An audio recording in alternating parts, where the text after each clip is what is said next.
Bryan Braddock, Executive Director with the House of Hope of the PD, here with Mr. Ron Hall.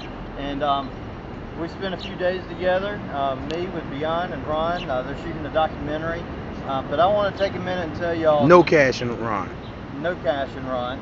I want to take a minute to tell y'all about the book that has impacted me so much, same kind of different as me, which led to me befriending No Cash, Beyond, and becoming friends, and how God's changed my life through him and vice versa. This book's had a major impact, and Ron's going to sign a couple of these.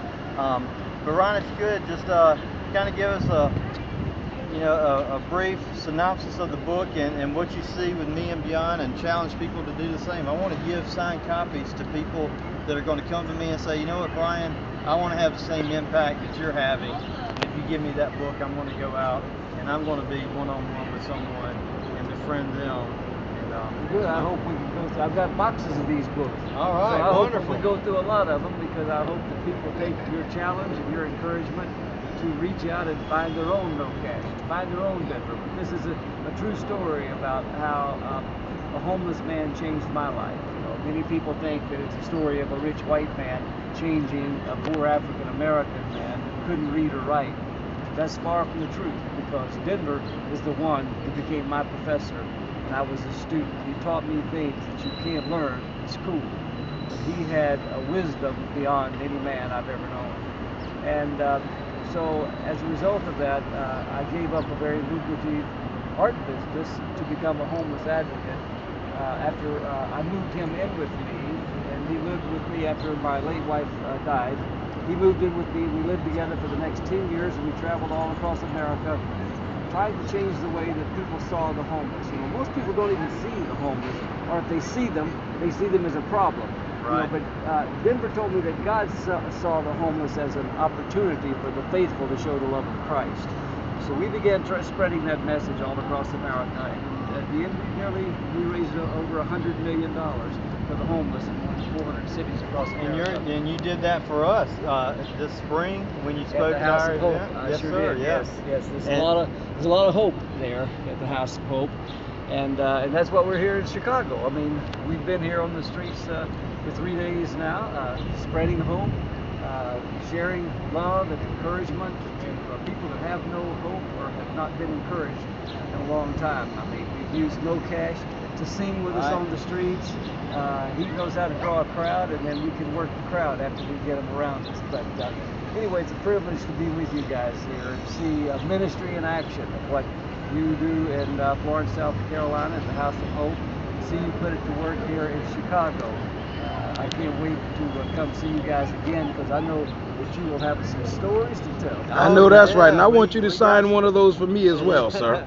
That's going to cost you. Okay, well, it may cost me a little, may cost me a lot, but it's going to cost me. Well, I tell you,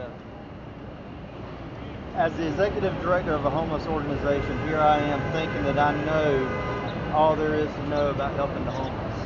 And I read your book, and it challenged me so much that I realized that, you know what, I don't know all there is to know, and I need to find out. And I couldn't do it within the organization because of my position, the people that we serve wouldn't be open with me.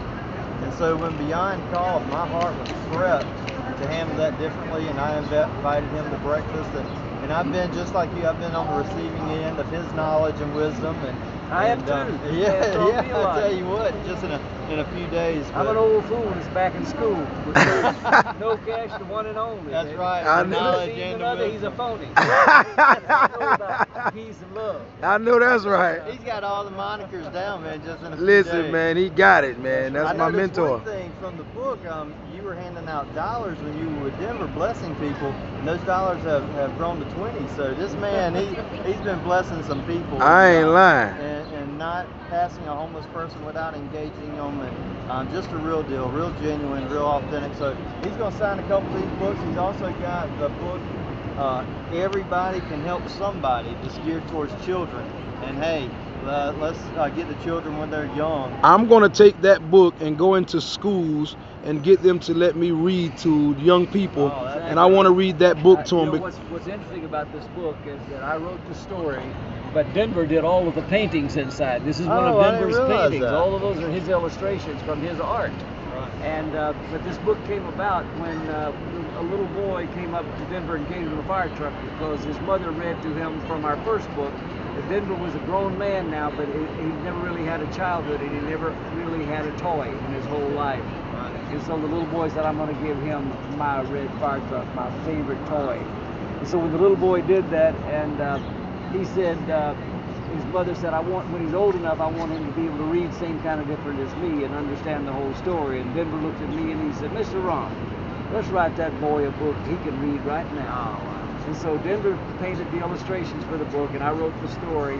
And I said, what should we call it? And he said, well, I want the kids to know that nobody can help everybody, but everybody can help somebody. Now that's what's up right there. I like that. That's why we do. And I tell you this, Ron, you may not know it, but we just had a playground put together at our shelter. Oh, yes. And Lynn, He knows it. I sent him the video. Yeah, she did a mural, and you and Denver are the engineer and the conductor of the John 316. The John 316 train. Yeah. Loaded with children and leading them to Christ through the ministries at our And shelter. I tell him I want to thank him because he made me look like Brad Pitt. It was a hurt, but Lynn, yeah, she did you up real good. Oh, so, it was okay. Tell her I appreciate it. I will let her know. We'll She show her made this me, video. look a lot better than I do. Now I want to get the signing. We're not on the streets, just the three of us. Yeah, but we are here with my beautiful wife. That's here, right. She's who trying is to be both part of our incognito. ministry team. Whoop, hello, Sam. Hey, how you doing? We're doing fine. So here we are in Chicago, beautiful Chicago, on the Chicago River here. Yeah. And now I want to get you signing them books, so go ahead and get your sign on. We're going to get that on recording there. Alright, Now. so I'm going to have these just, I guess you just sign them to the person that's going to impact the life of another and have their life impacted as well. Bryan Hall. Okay. That's a lot. You shorten it however you want to shorten it.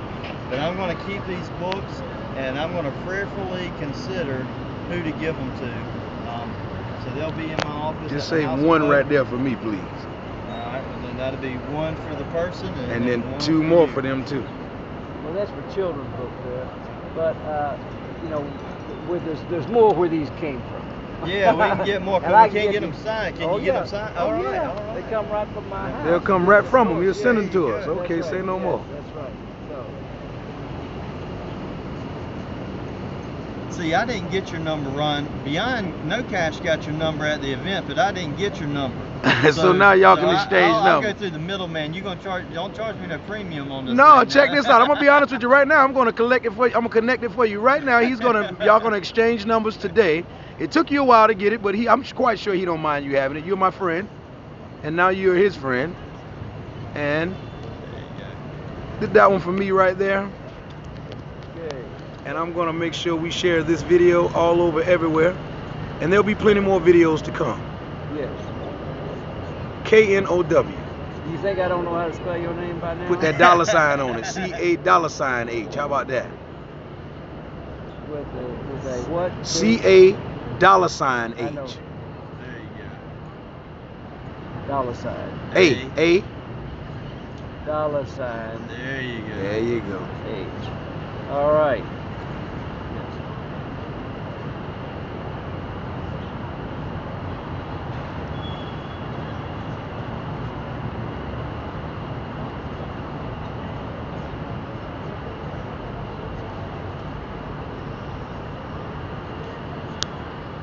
That's good, friend.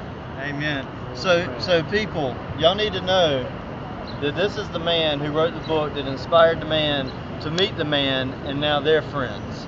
So I mean, that's just, if you don't see the Lord at work here, then you're not using the right set of eyes.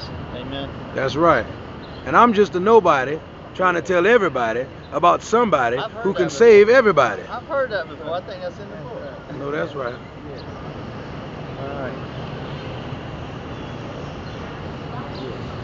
For the first time I get a chance to be behind the camera. Did you see what he wrote? No, I didn't see. It might shake you up. You better wait. I don't want you to mess up the film. Okay, don't mess up the film.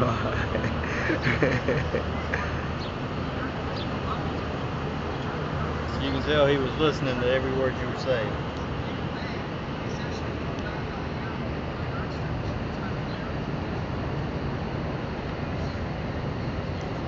So Ryan, as we wrap up, what could you tell the people that support the House of Hope or the people in the Florence community about the House of Hope and how they could be a blessing? Well, all I can say is when you go there, first of all, you got to show up. But when you show up, like my friend told me, my friend Denver, he said, leave your judge's robe at home, back in the closet, and come as a servant, and that you will be blessed. No matter what you do, you will be the one to receive the blessing. You may think you're there helping somebody, but what you're really doing is blessing them, and from that blessing, you will be blessed. It can be a life-changing experience if you allow that. I mean, there's a lot of Denvers and kNOwcashes and all these people that are there who are in desperate need of a friend. And when Denver preached my wife's funeral 18 years ago, he stood before nearly an all-white audience of nearly more than 1,000 people. And he said, after 25 years on the street, he said that no one had ever stopped to ask his name until Miss Debbie came along. And he said, but you know, he was a bad person and he didn't really want anybody asking his name, and he used his anger and confusion to scare people off. He said that was just a ruse, because inside he was really a hurting, lost, lonely person. But he said at her funeral, he said, it's like an old song we used to sing back on the plantation in Louisiana, when nothing else could help. He said, when nothing else could help, and I mean nothing. He said it was love that lifted me. He said it was the Christ and Miss Debbie became the hope and glory within him. Because of that, he became a changed man. So it's the Christ in your volunteers there that will become the hope of glory for the people there in the House of Hope. So blessings to you for what you're doing. Blessings to kNOwcash for a great future. You know, hey, I'm looking to ride on his coattails. I know that's right. I'm a washed up old. You're welcome, brother. You're welcome. Advocate, you know, but I see a young man here with a future. He's got a battery pack too. Now let me tell you, that thing never goes down. Like the ever ready. All right, well. All right, let me see. Can y'all end it with my ending? There you go. Yeah, we're gonna sign off with a big 10-4, and we say peace and love. Over and out. Peace and love. Peace and love. Over and out. I know that's right.